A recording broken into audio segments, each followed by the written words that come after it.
It's time to rock and roll!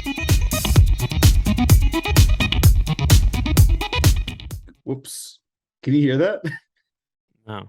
Okay. I accidentally start playing the recording for another episode I just done last week. It was I did Starship Troopers retrospective that's coming out soon. Yeah. We showed that for we did like a 25th anniversary series, and that was our first movie. This is the first time I had seen it since 1997, and I'm like, wow, this movie is like, I was 17 years old when that came out, and I was dumb back then for not liking this movie because wow. Yeah, spoiler alert for my future take on Starship Troopers. It's good, and it's also upsetting though. But anyways, that I'm just leaving this in. This is the intro for the episode now. All right. Hey, hello everyone. Welcome back to another episode of the Waffle Press Hangouts. I'm your host, Diego Crespo. With me today is not my co-host Universa, who could not be here today. Everything's good, everything's fine. We'll see him on Friday for a very special episode. More on that in a second. With me today is my pal Mike Schindler. How are you? Pretty good. How about yourself? Oh man, I'm miserable. It's so hot in Los Angeles, and it's just it's so bad. If you're in LA, everyone complains about like when it rains in LA and you see the tweets going off. Yeah. And it's like, you know what? I wish we could annoy people with that again. I don't remember the last time it rained here. It's just hot. But at least you got like movie theaters with air conditioning, right? Yes, I do. I didn't know the day before recording this, 2 days before this is uploaded onto the internet. I didn't know that was National Cinema Day or whatever. Oh, you didn't? You missed it? I missed it. I knew they were doing the $3 things, but I was like, I had some stuff going on anyways, so I didn't really do it. But yeah, I didn't know that was the reason. I was like, oh, AMC is doing it. The Draft House is doing it. Oh, okay, that's cool. Good for them. I don't know why. I was like, oh, that's why. I feel like I missed out on a special event, so I marked it on my calendars now. We're all good. Well, I don't know if it's going to happen again next year. I don't know if it's an annual thing, but it worked out this year. And that was basically it. Was $3 movies, but they did put together this like sizzle reel thing, which I did watch yesterday, where basically it was like 4.5 minutes of just like, here's every movie which is coming out until the end of the year, just in like rapid succession with just like little, it was pretty cool. I mean, it was like exhausting because it's like, wow, this thing keeps on going, but it was like kind of cool. Like, damn, oh yeah, that's gonna be cool too. Yeah, there's a lot of good stuff that's gonna be coming out for the rest of the year. So yeah. Well, before we get into that, today's episode will be about like kind of wrapping up summer blockbuster stuff that we've seen, what we liked. We could talk. I don't know if did you see Jaws in theaters again? I did. You did? Yeah, most people did, thankfully, because we're not going to surprise anybody. Jaws is just the fucking best. But Mike, this is your first time guesting on the podcast. Tell the people a little bit about yourself, if you would like to. Yeah, I do a number of podcasts, including some with you, like Bayhem, for example. And I also have a show called filmdamagepod.com, or it's on filmdamagepod.com. It's called Film Damage, with kind of like little sub shows on it, where we talk about film projection, time travel, and Star Trek. So those are kind of our big topics. And I've worked in the movie theater industry for like literally over half my life. First as a projectionist, then as like a manager, and now as like a film programmer. It's a lot of fun.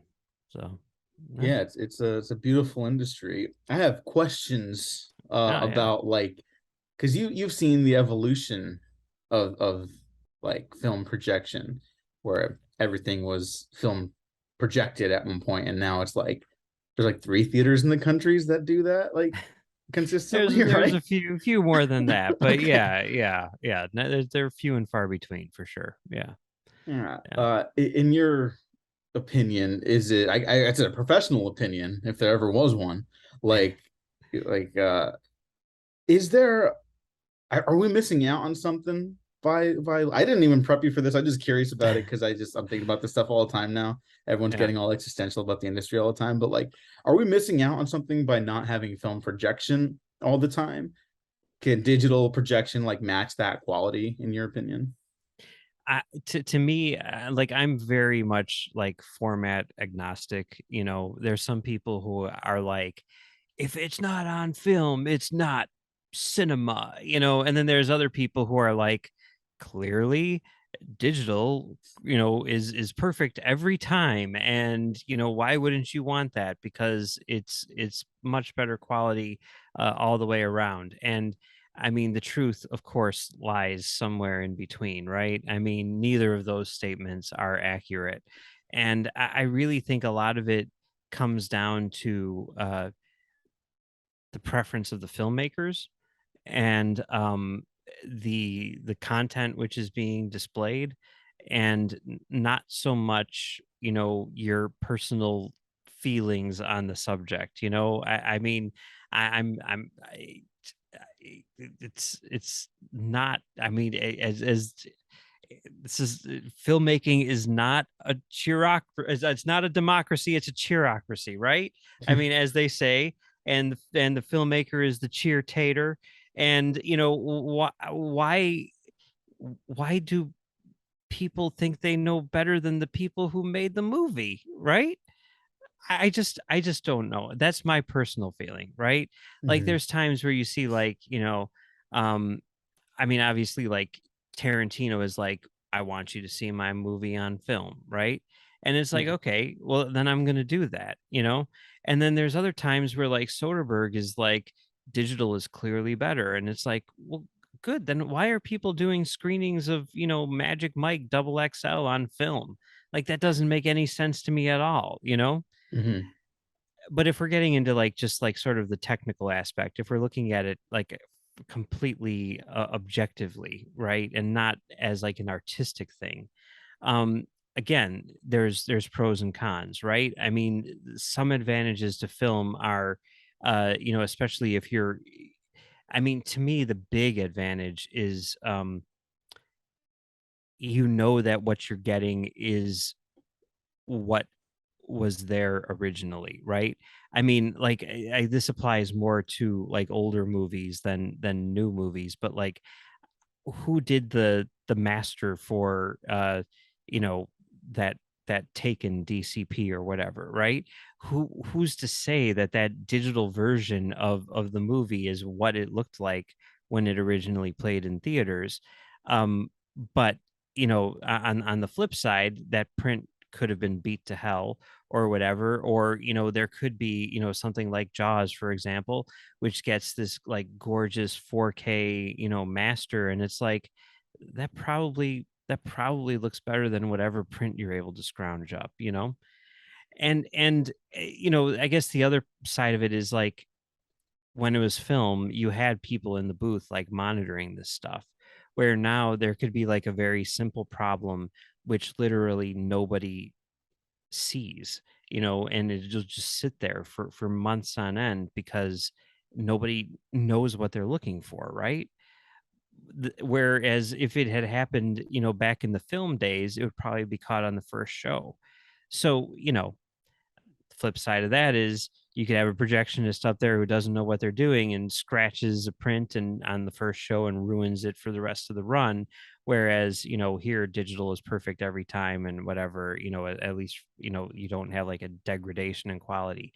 But I'm sorry, I'm throwing a lot of this, No, out no, here. no. This is why I wanted you to come on, you To know? me, like the thing that no one really talks about is when it comes to film or digital is what it means for distribution. And you know right now I think we're seeing, especially at this time of year, which is my favorite time of year for movies, because there's nothing new to play, right? So like theaters are literally just like, I don't know what the fuck to do. Let's show The Graduate, which is like literally like what we're doing at one of our theaters this week, and it's like, yeah, you don't know what you're gonna get. You go on Fandango and you're like, oh shit, someone's showing the Godfather trilogy tomorrow. I guess I better make time for that, or whatever. You don't know what you're gonna get, and it could be any theater anywhere showing any movie. And back in the film days, that would have never, ever, ever been possible, because you got to find these prints, you've got to ship these prints. It's not something that you can do right now. Like on a Friday, which is what happened, I can be talking to my booker and trying to figure out what we're going to be playing at our theater and say, Lord of the Rings extended cuts, everybody's interested, let's just do that next week. Let's do the Lord of the Rings extended cuts. And literally 6 days later, we will have them up on screen. And it's like, you would never be able to do that without digital. The other thing that you would never be able to do without digital is have like a wide distribution of smaller movies, like, let's say Gigi and Nate, for example, which is, playing at a bunch of theaters right now. Um, you just, you can't do that. Like, that is so expensive for like independent filmmakers to just make those prints. Whereas if it's digital, you can make as many prints as you want for basically no cost and get them into 2,000 theaters, no problem. And if the movie fails, it doesn't really matter, because you didn't invest all that money in the prints, right? So theaters will be more likely to try it out and see what happens. So it's a really big deal for, like indie film and repertory film and stuff like that, which goes way beyond the quality aspect of it. The other thing is just like the accessibility portion, which, people have talked a lot about, but, you know, it's something that didn't really exist prior to this because the technology wasn't there. But, now every single movie that ships comes with an open caption version and a closed caption version and a descriptive audio version and everything like that. And you can just like turn those on whenever you want to, really. And that really opens up uh movies in theaters to a much larger audience, which I think is great. So yeah, digital, yes, it doesn't have that warm analog, whatever it is, which, okay, that's fine. But it does have a lot of upsides. And yeah, I like both. I like both. I mean, whatever. Yesterday on National Cinema Day, I saw a classic movie projected digitally, and I saw another classic movie projected on film, and both were great. So there you go. Oh, which one did you watch on film? And I assume the other one was Jaws, right, on digital? Jaws was on digital, and then I went to see a midnight show of Christine on 35 millimeter. Oh, I Yeah. love Christine. This is my first time ever seeing it, actually. Oh my God, what'd you think? I thought it was pretty good. Yeah. Oh my I God. wouldn't say it's like upper level Carpenter or anything like that, but I enjoyed it. Yeah. Something about that when I like it more and more when I watch it, because I was like, yeah, it's good when I first saw it. I had that similar reaction. Not nowhere near bad, nothing less than quality. But like I go back to it, it's like a comfort watch for me now, right? And it's a great start to like spooky season in a way. Yeah. Yeah. And also for the record, I asked you that question. It was a little leading, but like we've talked about that before too. Like we're on the same page completely with that. There's no film superiority here. It's great. I love film. It's not inherently better. There's someone on Twitter, Devin Scott. He's a professional colorist and cinematographer. I'll put his link to his Twitter down below, but he's works with digital primarily. I've never seen any of his film stuff. I don't know if he's ever worked with film, but he's shared like test footage of what he's using with like the Blackmagic pocket camera, I believe, and stuff like that, and can make it look like 16 millimeter. And like the way you can like play with digital, you can still do a lot of other cool stuff that you never would think about if you don't test like the limitations of the technology. And I gotta get that guy on at some point. I gotta ask him because his work is like fascinating. I'm obsessed with it right now. But Yeah, yeah, yeah, I mean, that's always a job where I was like, back in the day, I'm like, that seems like one of the most fun jobs you could have, right? hmm Like a telecine colorist or whatever it is, it seems like a cool job. yeah. Yeah. The last thing I'll say about his work, it was really funny. He had spliced three separate clips together, and it was like, okay, these are shot on three separate cameras. One's film, one's something else, and one's the Blackmagic pocket camera. Which one's which? And then at the end of the thread, I was like, just kidding, they're all Blackmagic pocket cameras. And it was like, oh yeah, yeah, it's you got me. You That's got pretty me. cool. Yeah. Yeah.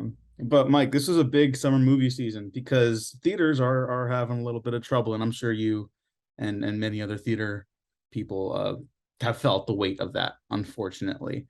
Can you talk a little bit about like what the pressure is regarding that? Like how is it for you guys when people don't really go see movies maybe the way they used to? And that's not me being again, this isn't about puritism. Yeah. This is just about like the state of, I guess, movie going right now. I mean, the thing that we've found is like people are going, right? Like if you I mean, just look at, Top Gun, which is apparently on Tuesday it will surpass Black Panther to become like the number 5, highest grossing film of all time. Even like Spider-Man, which came out, sort of at the height of like one of the waves and everything, was, crazy in terms of how big it was. Like people will go if there's something for them to see.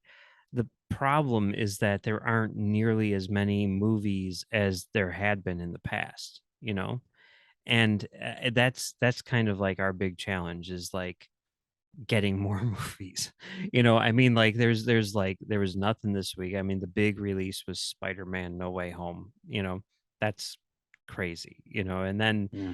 next week is, we've got Barbarian and Medieval, which are both not getting like super duper wide releases, so it's like there's a lot of places where it's just like, well, we don't have anything else to play, hmm and I mean, the stuff which is coming out in the next few months does look really good. And the other thing that we're seeing is with stuff like See How They Run or whatever, movies which will appeal to people who are not, sort of like superhero enthusiasts.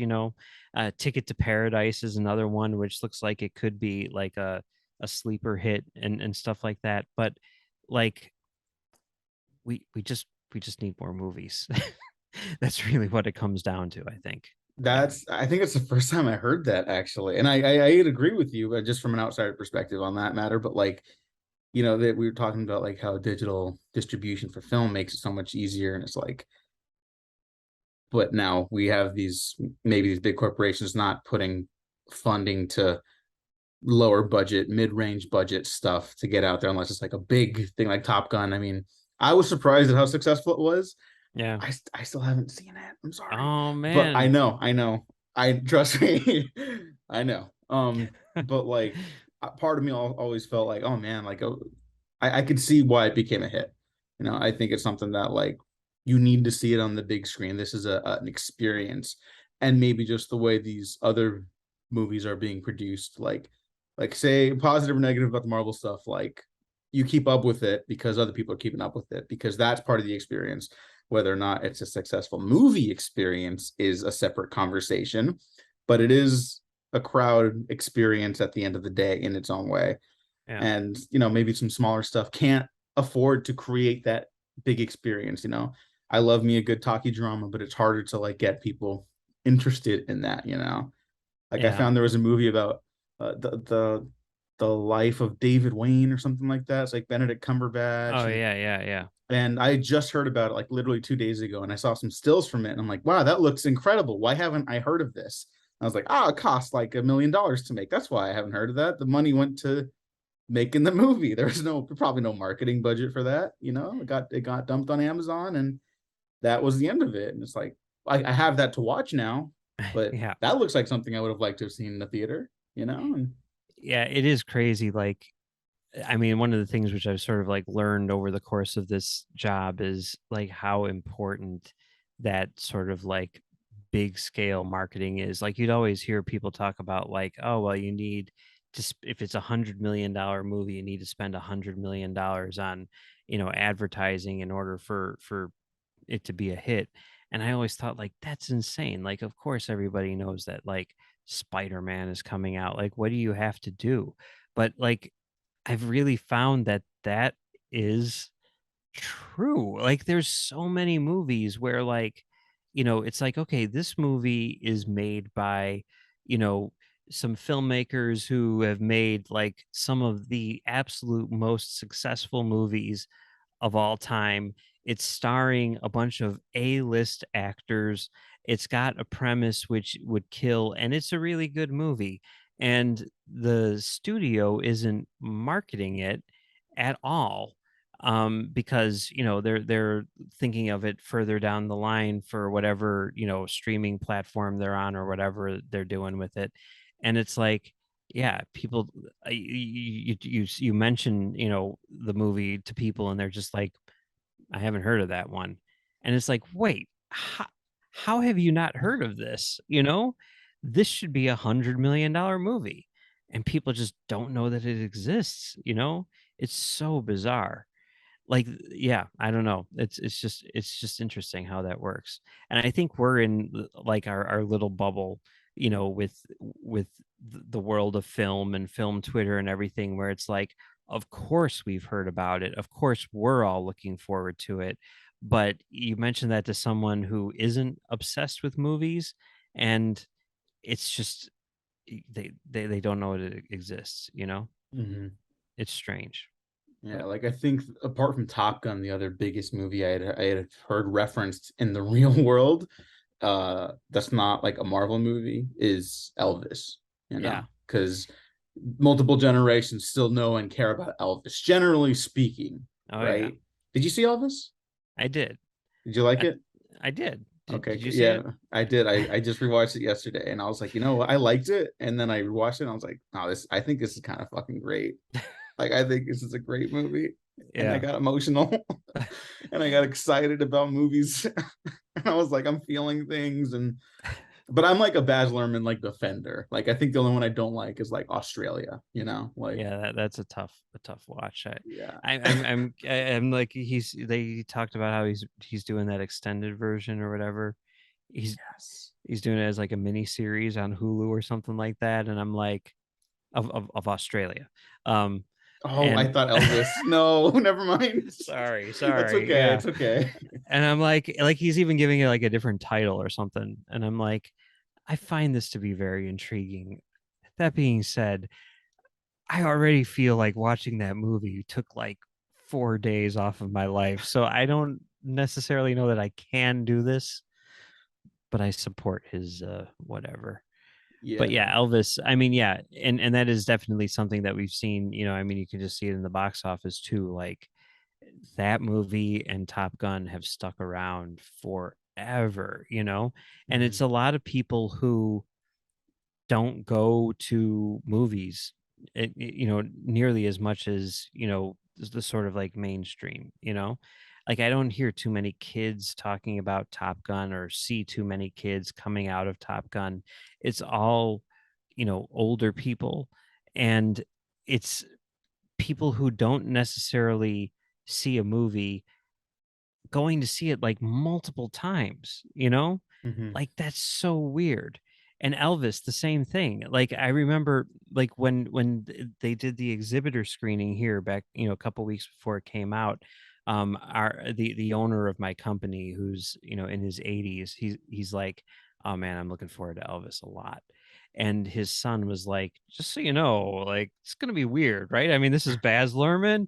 It's gonna be weird. I just want you to know that going into it. And we were scared because of that, like how well it would perform, because we saw a lot of like seniors who were interested in this movie and were like, how did they respond to Moulin Rouge or The Great Gatsby? Like, I don't know about this. And he came back from that screening and he was like, oh my God, it was amazing. And we're like, all right, cool. We've got a winner. I know. I'm Yeah. glad it hit those marks, and I don't know what. Like, maybe it was just exciting enough to excite like the film Twitter bros and stuff like that, or film Twitter peoples, because I know it was more than just like the Michael Mann heads and stuff like that responded really well to Elvis. Like people generally like this movie, but like I just remember watching it and seeing Tom Hanks in that makeup, that greasy makeup, in his like hospital gown, wandering through the digital casino around him, and it's like a ridiculous image, and it works perfectly for the movie. But I just remember thinking, I love this. People are gonna fucking hate it, and I did not hear a single complaint from a normal person in the real world about any of that stuff. Yeah, which is just like, okay, something people will still respond to like stuff that's not just tangibly real in movies. There's something happening here that makes me happy, because I've been a little depressed about stuff like that. I'm probably overthinking stuff.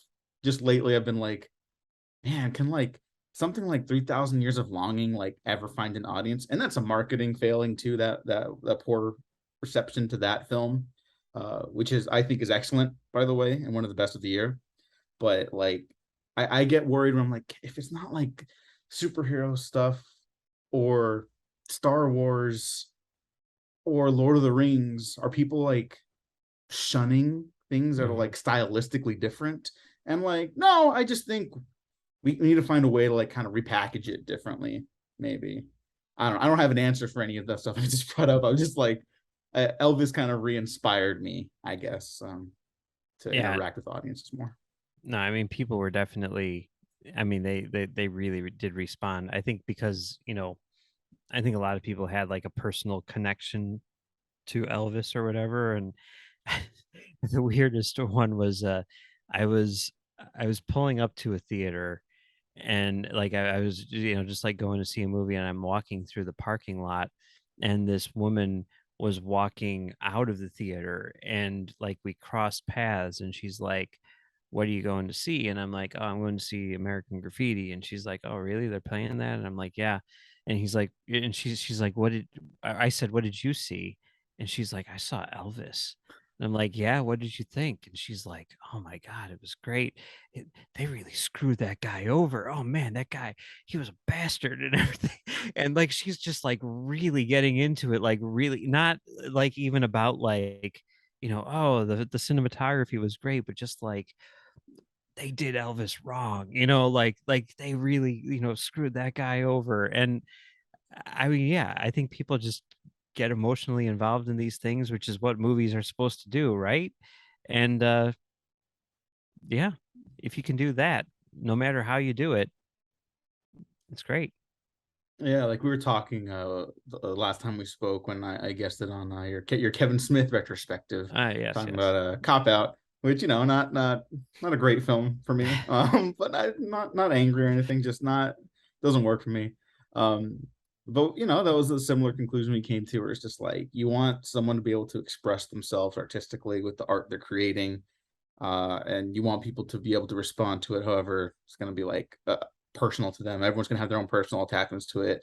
You want it all to work, but you mostly want it to work for uh humanity, I guess. That's like a really broad statement, but that's kind of like the point of all of it, right?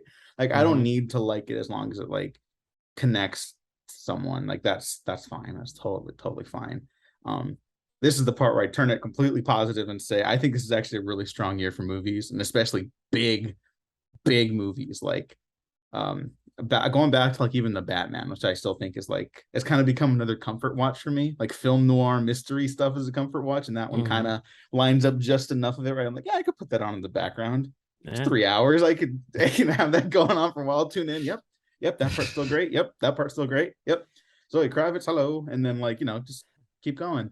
Did you see Nope? Yeah, I saw Nope.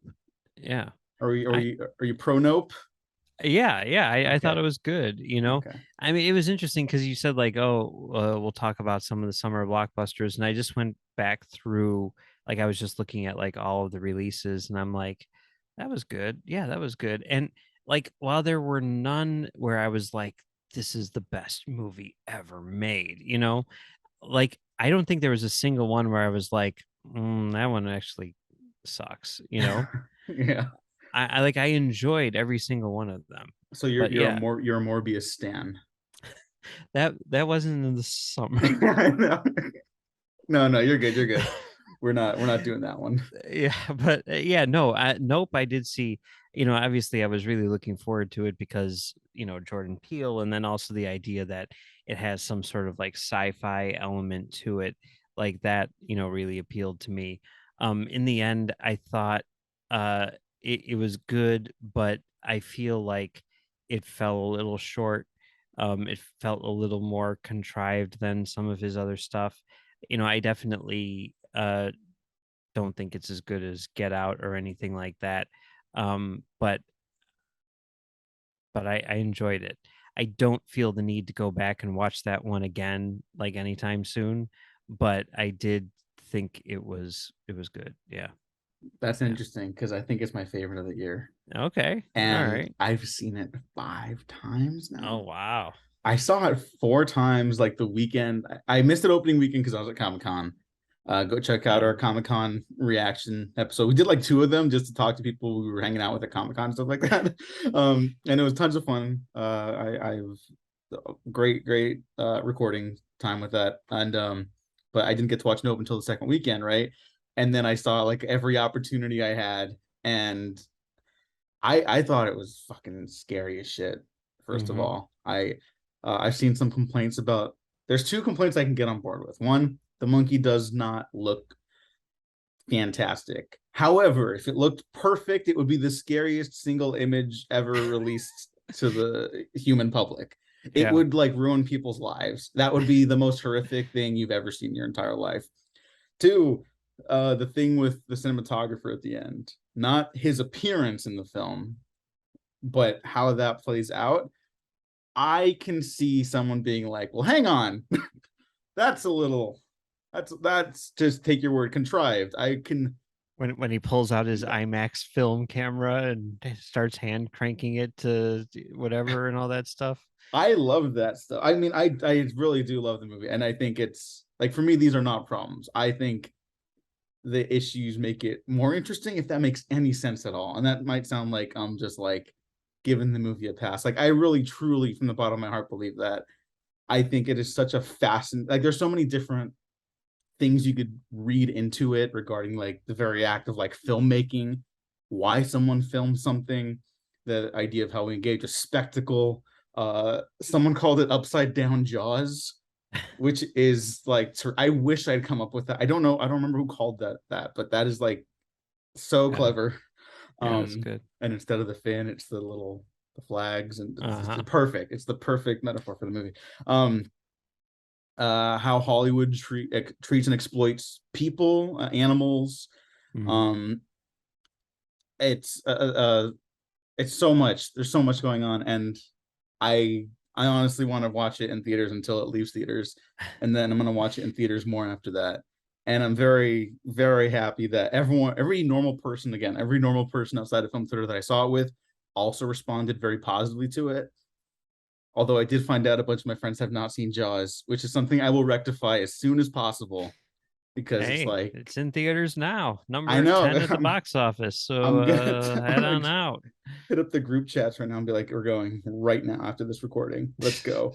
But yeah, I am of the opinion that Jordan Peele's direction gets better with each film. I think the writing, I do not think this is a problem. This is how just a personal thing. So please understand that what I'm about to say is not a negative. I think the writing gets a little looser. That's not bad, but like Get Out is like one of the greatest, tightest screenplays ever written, right? Mhm. Whereas Us and Nope are like they're much more interested in allowing him to play with the visuals and the symbolism and the themes and ideas. And I can see how that could kind of like cut people out of the film, like engaging with it. Yeah. What really surprised me is that Nope seems to be generally working for people too, though.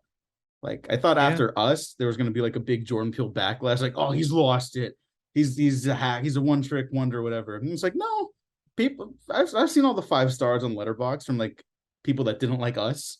You Yeah. know, I'm talking to people in the real world. Like my mom ended up watching it, and she was like, that was really good. And she doesn't do horror movies, Yeah. and she was like, that was really interesting.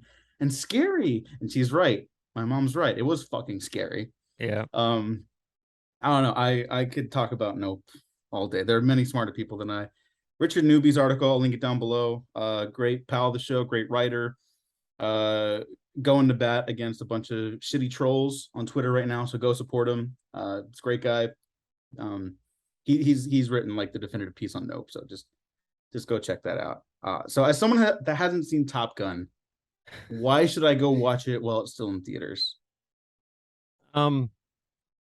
Well, I think visually and it orally, it is very much like sort of built for the big screen. I think that it's fascinating to like be able to go to a movie, 15 weeks after it comes out and still be worried whether or not you'll be able to get a seat. Like that is a very strange occurrence. So that might be worth it right there. But it is very much sort of like a crowd pleaser. And I've seen it a couple of times now with like large audiences, like sold out, like 500 seat or 3 or 1,000 seat venues. And everyone is just into it like the whole time, like sort of like riveted by it. There's a lot of people who talk about like the third act, and a lot of people saying like this is the best third act in an action movie ever and everything like that. And I know that you're a big action movie fan. I'm not going to go so far as to say that this is one of the best action movies ever made, like a lot of people are saying, but it is very, very skillfully made. It looks gorgeous. It's I mean, Kaczynski, it's still shot by Claudio Miranda, right? I think, I pretty think sure. I think that's like his guy. Yeah. Yeah, and I mean the two of them are fantastic together. And I really, really, really love the look of this movie. And um it does bring that sort of like spectacle which you don't really find much anymore. That sort of like 90s era action movie spectacle. And yeah, I guess that's why you should see it on the big screen. I mean, I love spectacle, and I got a whole tangent lined up for this, but this allows me to go into it better. So the very idea of like sights and sounds and like how we engage with like the medium, right? Like it's people don't think about it all the time when they're watching movies, maybe even when they're making movies, because you think about so much. There's so much else in life to worry about, right? But like I think that's why I like Nope so much too. It's like the very act of like seeing something, like how you engage with it can like, in a way change your life. It's Mm-hmm. not the only point of that movie, but that's what I took away from it. Um, and what you hear too is also just as important. So I imagine like the jet engine stuff is just Yeah. like insane. And I've been a Joseph Kaczynski defender as well since Tron Legacy. I Yeah. love Tron Legacy. Did a 10th anniversary episode for it, right in the smack dab middle of that first year of the pandemic. So Mm-hmm. also go check that out because I love that movie. I think he's kind of not fallen off. That's my favorite of his. And Yeah. then Only the Brave really impressed me. Oblivion's interesting, but I don't love it. So I'm pro Kaczynski and I'm pro Tom Cruise being a maniac. I'm not a Top Gun lover, so that was always kind of a thing that kind of like. Yeah, but I don't think a lot of people are. I mean, Mhm. there were a lot of people back in I think now a lot of people are, but that was like a big hurdle there. It's like, yeah, do people care about Top Gun anymore? And it I think most people would agree that this is a better movie than the original. You know, Mhm. um, it's odd in that like it really is sort of the movie, like where it's like, well, this is what you loved about the first one, so now let's do it again. I mean, there's a lot of that. Like, like Mhm. is this are they basically just remaking that one? Yeah, they are. But what they add to it is substantial. Mhm. I mean, they do play all the hits, but it does have its own take on things, which is really interesting. So yeah. Yeah, have yeah. have you seen Spiderhead? I've not seen Spiderhead yet. I Me heard that either. one's kind of another Yeah, I wonkier mean, like, one. how can you not? You know, I mean, like, I haven't watched it yet. I don't know how I haven't watched it yet, but Mm. like, but again, that kind of speaks to, you know, that's just the sort of idea of like, if you're not in theaters, you don't have that. You know, I mean, that's like what they keep on saying with this HBO Max thing, right? Like, Mm-hmm. you know, I mean, what I saw some streaming thing where they were saying like the little things had like higher numbers on HBO Max than Zack Snyder's Justice League did, you know? Which is like absurd. But I mean that, yeah, it totally proves the point that streaming's just like it's almost like a zero sum. I mean, it literally is a zero sum game, as we've recently discovered. But But like, but it's like you don't have that like cultural impact, right? mm-hmm. It's like you're doing it in a vacuum, you know? And it's not to say that these movies are good or bad or anything. I mean, look at Prey, which it did seem to sort of like overcome that, but like, yeah, like why isn't everybody talking about Spiderhead? You know? Yeah, it's like for me, for like Spiderhead, and then I'll get back to the other point too. Like I love Chris Hemsworth as an actor. Like I Mhm. think not just because I'm also a black hat defender, but like I'm like this dude's not just like a charming leading man. Like he's got something else. And then we all find out he's fucking hysterical. You Yeah. know, it's like, oh Jesus Christ, what can't this guy do? You know, and Yep. it's like I want to see him do other stuff too. And like has he been a villain before besides Spiderhead? I don't know, or at least an antagonist. I don't know Well, the he full is coming details of the up. film. You know, he is coming up. What? Who? Furiosa. Oh, fuck, that's right. George Miller. George Miller's on another level. Yeah. That's fucking why. Did you But see the yeah, picture he's of him from like the set of that thing? no, what? I just saw You gotta see it. the Anya Taylor-Joy. I didn't see Anya Taylor-Joy, but I saw him, and wow, Okay. Well, I'll find I it for you. saw the Anya Taylor-Joy one, and it's from a distance. It's like it's very much a paparazzi one, but it's Yeah, the set one, and then she has like the green thing over her arm because she's playing Furiosa. And I right. remember seeing someone quote tweet it, being like, "Oh, spoilers," and I was like, they were sincere. They weren't like joking. They were like, "Oh, spoilers! We know she's gonna lose her arm in this movie," and it's like, we saw her in the You other kind of movie. know that. I don't She, know. yeah. Have you read that new book that's out about the making of Fury Road? No, I've read snippets. It Okay, sounds like an incredible read. it is. But like it also sounds like it was a little difficult for everyone. Oh, it was, but it is interesting. Like, you know, that Furiosa movie was written like before they shot Fury Road. You know, it I was did not know that actually. yeah, it was originally going to be like a originally it was just done to like give to like Charlize Theron as like backstory or whatever. And then they were like, this is really good. Like we should do this. And they were going to do it as like an anime tie-in. And then they were like, no, this might be better than Fury Road. We should actually just do this for real, you know? Whoa. And that's what they're doing. But in that book, since like everybody who they're interviewing has like read the script, they're like, oh yeah, well, you know, it's about the blah blah blah blah blah. So they like give like massive spoilers, really, which I mean is all stuff which you could kind of figure out if having seen Fury Road, but Mm-hmm. you know, specifically saying like you're gonna see her lose her arm, you know, like that sort of thing. Yeah. So, but Oh, that's kind of funny. But yeah, I'm dying to read that book. I'm just finishing up Heat 2, which I guess we'll talk a little bit about in a oh second. But yeah, I yeah, want I to have mention just oh sorry, go ahead. no, I haven't read that. Yeah, yeah. Oh man. Oh man, it's good. It's real fucking good.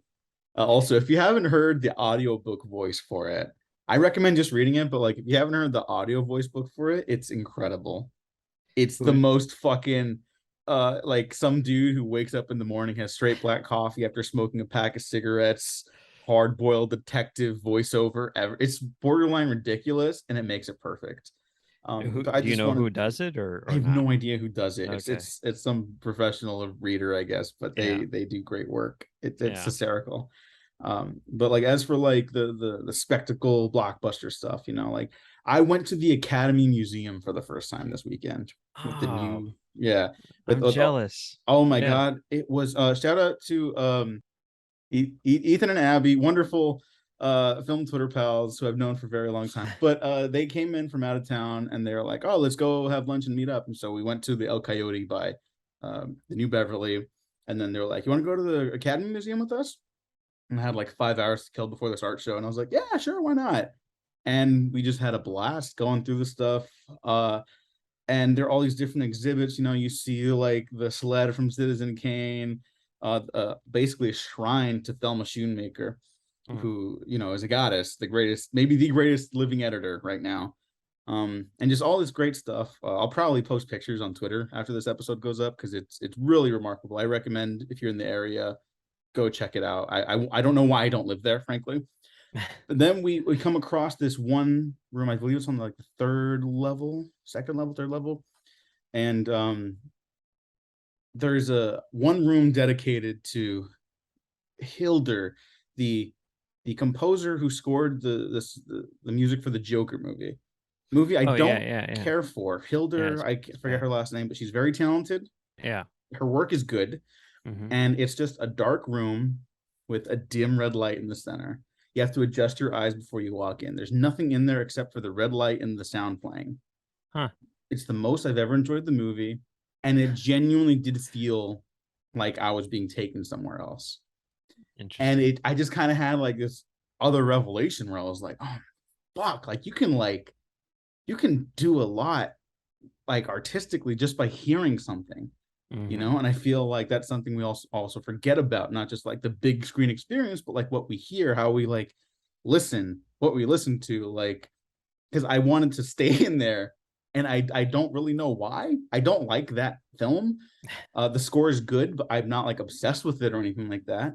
But it just felt like I was engaging with like an experience. I'm like, oh yeah, there's like all these different aspects create their own experience too. You put them all together, and it's like kind of like the ultimate art form. It's all of them, you know. And it was just a really moving experience, and for a movie I don't care about. Yeah, and that's one thing, like in relation to like seeing a movie like in the theater. It's one of those things where like, you hear all the time like people saying like, well, I got DTSX sound, in this, and there's like 24.2 channels or whatever it is, and it's like, does anyone really tell the difference between that and something which is like stereo or whatever? And the average person, yes, is not going to be like, I hear the 24th channel. It's right over there, But the thing, and if you are playing the movie in mono, they're not going to say like, well, that's a bummer that it wasn't in 5.1 or whatever.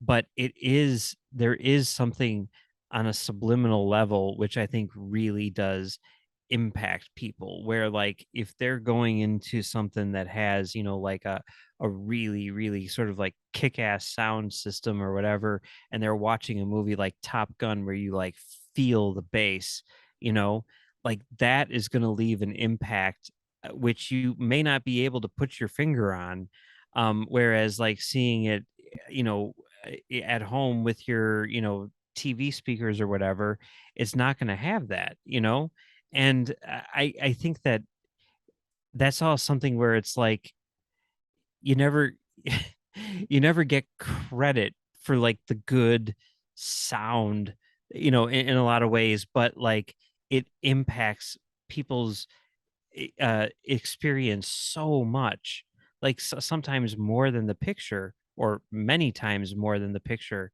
that it's really, I don't know, it's like such an important part of the experience, Yeah, yeah.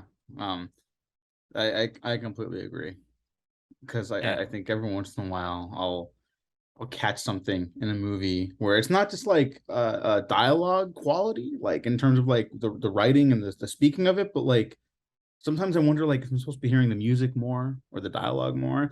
And I know everyone's first thought is to like jump down Christopher Nolan's throat. I'll give you like Interstellar. I think every other one's been fine. Interstellar is the one where it's very obvious. I think the other ones work perfectly well. I don't get it. I don't get why people have a problem with like Tenet or Dunkirk. Um, but it is something like I've definitely started to notice more, and start to pay attention more, and like how can I like avoid those problems going forward, Yeah. It's a beautiful art film because it's all these different pieces coming together, and it's worth celebrating. We don't have to like list our favorite summer blockbusters of the year. We don't need to do like a ranking or anything like that, but are there any that you want to go out of your way to mention before we wrap up here, like these kind of like define the big screen experience for the summer. Yeah, I mean, Top Gun is certainly, I think, at the top of the thing, but that's kind of an obvious choice. I guess if there's one which I don't know, kind of took me by surprise more than any other, it was DC League of Super Pets. Whoa. Did you see that? I did not. Okay. This is not me attacking you. I just want you to explain because I haven't heard anything about it except that it came out. Yeah, the movie on the whole is fine. I mean, it's just like, it's cute, whatever. I mean, you've got Keanu Reeves playing Batman, which is always an interesting, little thing. But like the movie starts and like the very first scene in the movie is like the destruction of Krypton, right? And it like starts and you see baby Superman playing with baby Crypto and they're best buds and they're like you're like, oh, look at them, they're playing together, this is so cute. And then you see like these hands come and like pick up Superman and like take him to the pod, right?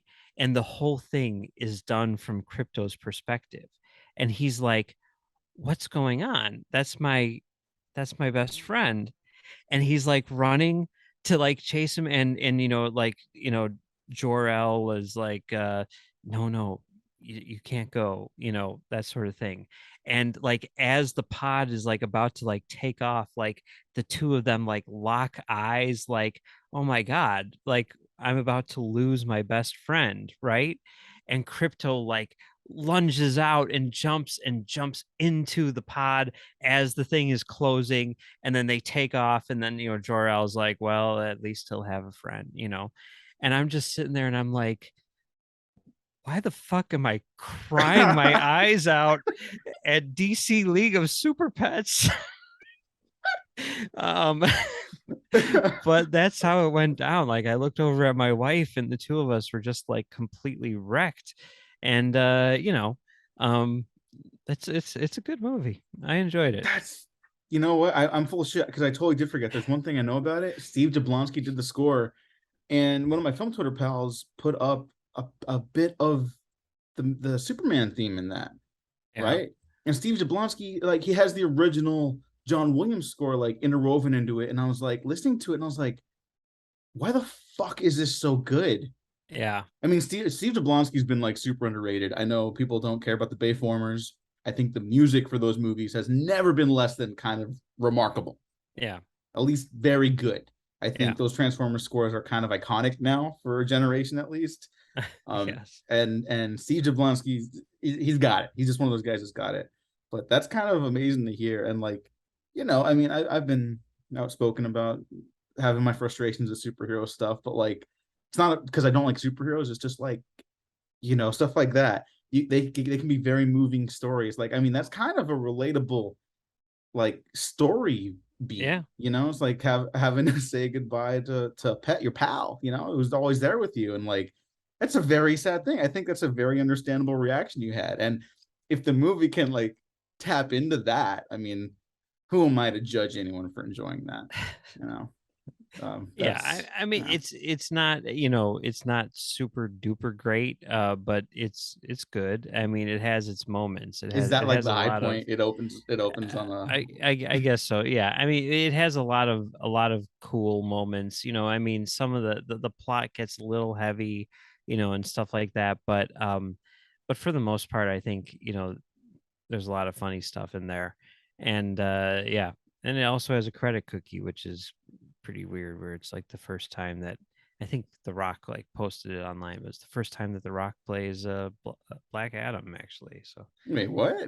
yeah, Huh? Black Adam and his dog, both voiced by The Rock, show up Oh, and meet Crypto, who's also voiced by The Rock, wow. um, in the credit cookie for DC League of Super Pets. Well, Spoilers. well, that's what people really want to see when they go see the DC League of Super Pets. The next Dwayne the Rock Johnson character. It is pretty funny because it's like kind of like playing into that thing where it's like, you know, he's like, my owner is not a superhero. He's an anti-hero. And then it's like, what does that mean? Like anti-hero, like so he's basically just like a villain. It's like, no, he's not a villain. He's an anti-hero. It's like, what does he do? He's like, oh, he's kind of mean. He does it. It's like, that sounds like a villain. They're like just like playing with that, stuff, which is obviously like what they've been saying, and all the marketing for all this stuff, just kind of like making fun of themselves basically. And that's nice. Yeah, that's nice. I mean, hey, maybe Black Adam would be great. I don't know. I have Never no know. expectations for it. I don't know if it's gonna be good or bad.